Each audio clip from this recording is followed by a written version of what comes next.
kesempatan untuk berkumpul di ruangan ini dalam rangka membicarakan tentang aset-aset yang ada di sekolah.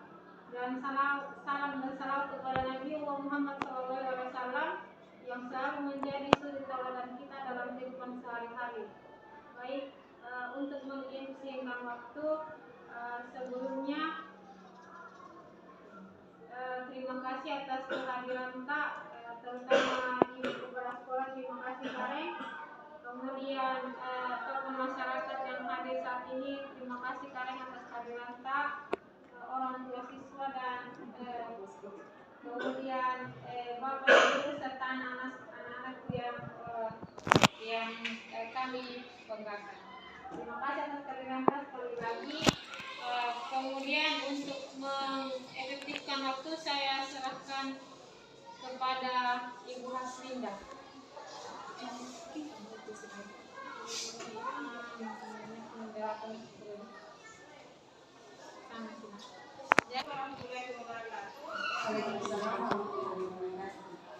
Jadi kenapa kita perlu membicarakan aset yang ada di sekolah?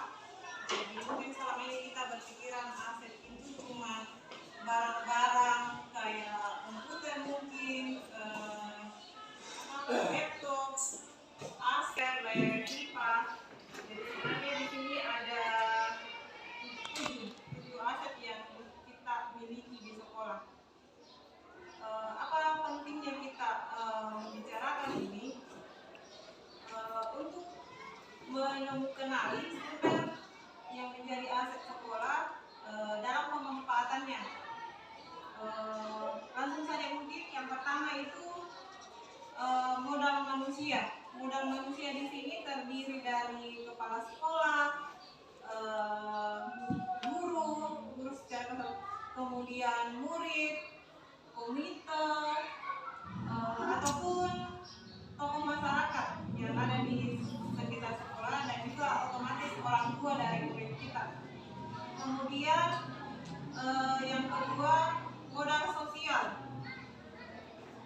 Modal sosial itu contohnya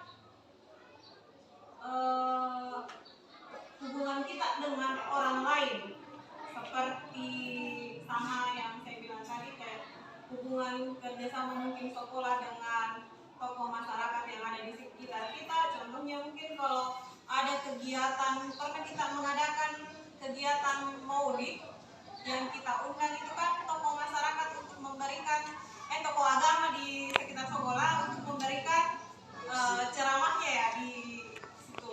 Misalnya juga kayak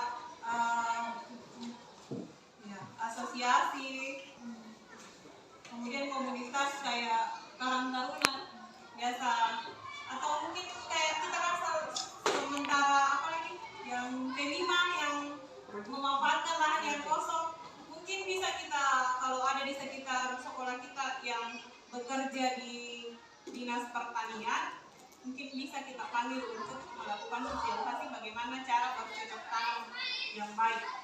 Kemudian yang ketiga, modal politik. Modal politik itu termasuk alhamdulillah kita dekat dengan kantor desa dan kepala sekolah juga. Mungkin teman-teman Bapak Ibu sudah tahu kalau setiap kali musrembang kita selalu dipanggil sama juga modal politik. Misalnya ada kayak semacam program kerjanya dinas kesehatan, kemudian dilanjutkan puskesmas yang depan sekolah kita, itu juga termasuk aset atau modal politik. Kemudian yang keempat, modal agama dan budaya. Kalau kita di sini mungkin tidak ada di sekitaran sekolah yang beragama di luar Islam ya. Alhamdulillah juga kita guru dan murid di sini semuanya beragama Islam. Jadi modal agama kita fokusnya di situ. Kemudian modal budaya kita di sini dari jika ini yang suku Bugis, kecuali mungkin orang tuanya Tapi ini juga termasuk aset karena kita bersebelahan langsung dengan apalagi Kabupaten Goa. Kabupaten Goa. Jadi otomatis adalah budaya yang mungkin kita bisa pelajari dari budayanya orang Goa, atau sebaliknya orang Goa, siswa kita yang dari Goa mungkin bisa belajar budaya yang kental dengan budaya Jeneponto. Contohnya mungkin Abulus si Batang, Acera si Tongka, besar kita dulu bercerai kita seperti itu. Oke, yang 3 modal Ibu Ayuni silahkan lanjutkan. Bayang, yang mana itu fisik. Misalnya bangunan tak. Kalau di lingkungan sekolah itu kan banyak bangunan yang bisa dimanfaatkan dalam proses pembelajaran. Misalnya ada replika di bawah, misalnya musola. Jadi bangunan-bangunan yang ada di sekitar kita bisa juga yang di luar sekolah yang bisa dimanfaatkan oleh siswa atau kita dalam peningkatan kualitasnya kan. Bisa saja mungkin alat transportasi yang ada di sekitar sini, atau sistem air atau apakah yang bisa dimanfaatkan. Misalnya ada di sini PAM, itu kan bisa dimanfaatkan ke sini PAM-nya, PDAM-nya ya, tapi jauh. Jadi yang kita maksud di sini yang ada di sekitar sekolah yang bisa dimanfaatkan oleh murid dan guru ya. Kemudian modal yang keenam adalah lingkungan, modal lingkungan atau alam, yang mana itu misalnya tanah untuk berkebun. Kita kan panitia pasti oh iya banyak kebun, banyak sawah, meskipun bukan di dalam lingkungan sekolah, tapi kan itu ada di sekitar sekolah yang bisa dimanfaatkan oleh siswa. Misalnya ke sana barangkali siswa lagi bawa ke sana melihat-lihat orang tanam jagung kah, atau orang tanam padi, seperti itu ya. Dia dimaksud. Baru bawa siswa ke sini. Iya, contohnya juga ada sungai. Jadi lingkungan alam bukan kita harus perhatikan baik-baik apa kira-kira lingkungan yang bisa dimanfaatkan oleh murid. Kemudian terakhir adalah modal finansial. Kalau modal finansial dalam lingkungan sekolah itu pasti kita ada dana BOS atau dana-dana lainnya yang dapat begitu caranya. Ya itu kalau yang di dalam lingkungan sekolah itu aset finansial namanya. Tapi kalau yang di luar sekolah pasar juga bisa jadi aset finansial. Kenapa? Ketika misalnya murid ada kreativitasnya yang bisa dijual ke sana kan bisa menghasilkan. Itu yang dimaksud sebagai modal finansial. Misalnya apa? Misalnya ada di belakang apa tukang kayu kan? Ya di sana tukang kayu bisa juga dimanfaatkan terserah gurunya mami dengan muridnya mau kita manfaatkan seperti apa. Ya, jadi saya sebutkan ulang ada 7 modal yang harus kita identifikasi, kita sama-sama pikirkan, kita sama-sama cari yang mana itu yang bisa kita manfaatkan untuk kualitas pembelajaran kita. Yang pertama modal manusia, yang kedua modal sosial, yang ketiga modal politik, kemudian yang keempat modal agama dan budaya, yang kelima adalah modal fisik, yang keenam modal lingkungan, dan yang ketujuh adalah modal finansial. Baik, untuk selanjutnya saya berikan kesempatan kepada untuk memberikan arahannya atau ada sesuatu yang bisa disampaikan oleh kepala sekolah. Silakan Kak. Bismillahirrahmanirrahim. Assalamualaikum warahmatullahi wabarakatuh. Waalaikumsalam warahmatullahi wabarakatuh. Yang kami hormati Bapak, Ibu guru serta pegawai, orang tua siswa yang asalnya dari masyarakat bersama dengan siswa, dan terutama juga kedua teman kita di sini yang sebagai guru penggerak. Ya alhamdulillah kita selalu panjatkan kehadirat Allah Subhanahu wa taala, di mana pada hari ini ya kita masih diberikan waktu untuk berkumpul bersama dengan siswa, masyarakat, ketua komite, dan teman-teman guru di SMP Negeri 2 Tulapia. Ya adapun ya sehingga kita berkumpul di tempat ini, ya guru kita atau teman kita yang 2 orang ini merupakan guru penggerak yang ada programnya seperti ini, di mana yang dibicarakan di dalamnya adalah yang sekaitan dengan ya apa yang ada di sekolah, yaitu tentang aset. Dan sebagaimana tadi sudah dijelaskan bahwa ada berapa macam aset itu, dan kalau kita berbicara masalah aset bukan saja cuma yang ada di atau yang dimanfaatkan di sekolah kita ini. Iya. Karena ada berapa macam aset yang sudah dijelaskan tadi oleh Ibu Haslinda dan Ibu Wahyuni, bahwa ada yang dikatakan ya aset apalagi tadi ada yang dikatakan aset manusia, ya aset manusia, ya sosial, politik, agama atau budaya, fisik, lingkungan alam dan finansial. Dan tadi sudah dijelaskan satu persatu yang mana termasuk aset manusia, yang mana termasuk aset sosial, ya politik, agama, fisik, lingkungan dan finansial. Ya, itu sudah dijelaskan semua tadi, dan nanti Bapak Ibu, ya anggota masyarakat, orang tua siswa serta siswa juga sudah mengerti sedikit yang termasuk apa yang dikatakan aset. Jadi kalau kita berbicara masalah aset itu bukan cuma alat-alat yang digunakan di sekolah. Iya, bukan cuma itu saja. Jadi banyak aset. Ya, politik masuk aset. Ya, dan di sini sudah masing-masing ada penjelasannya.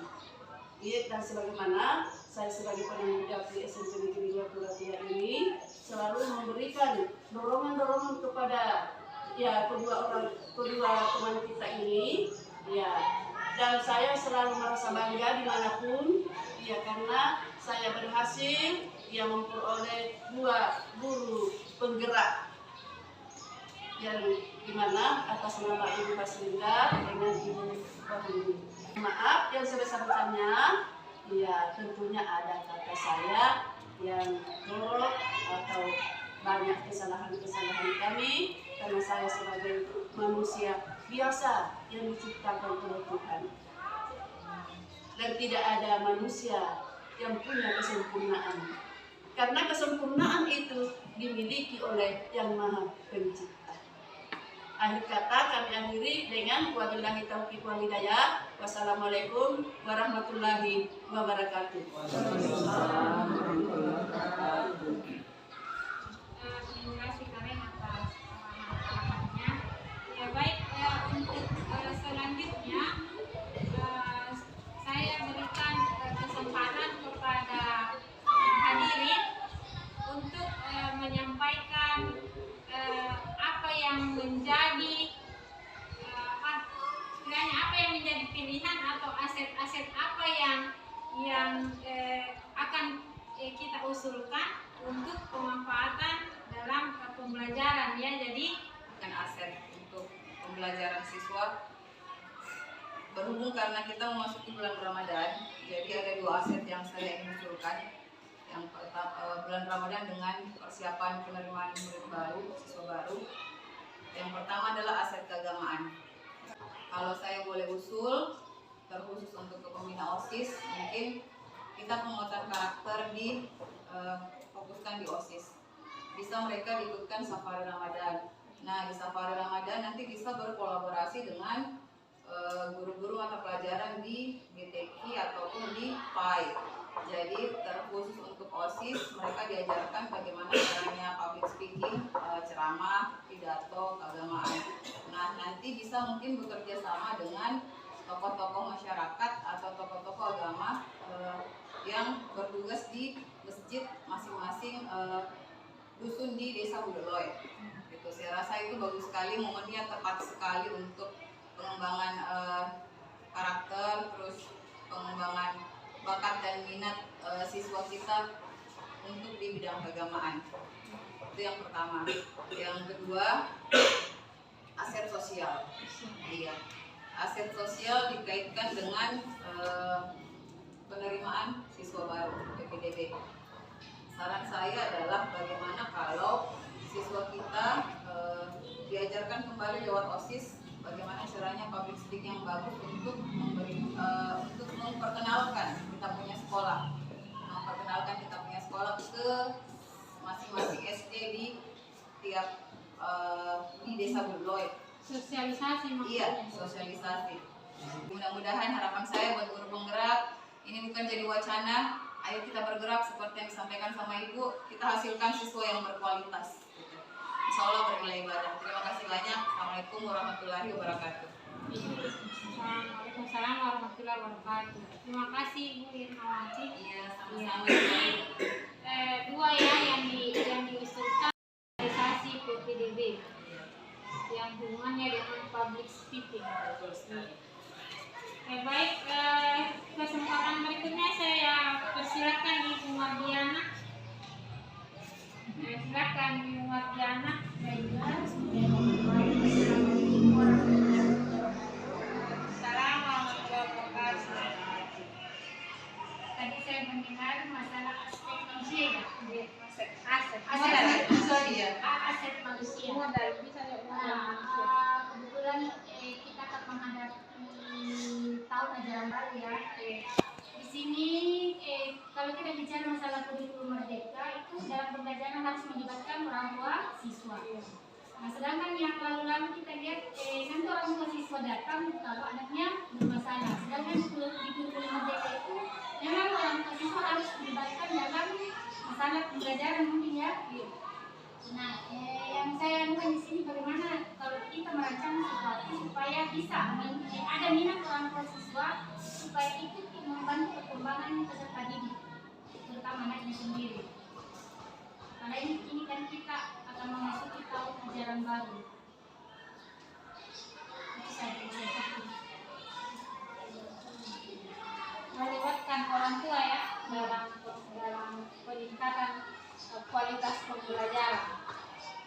Saya pernah baca itu ada memang program yang melibatkan orang tua, entah itu satu tujuan pembelajaran atau bagaimana supaya orang tua datang ke sekolah melihat bagaimana hasil dari pembelajaran anaknya. Kalau di kurikulum merdeka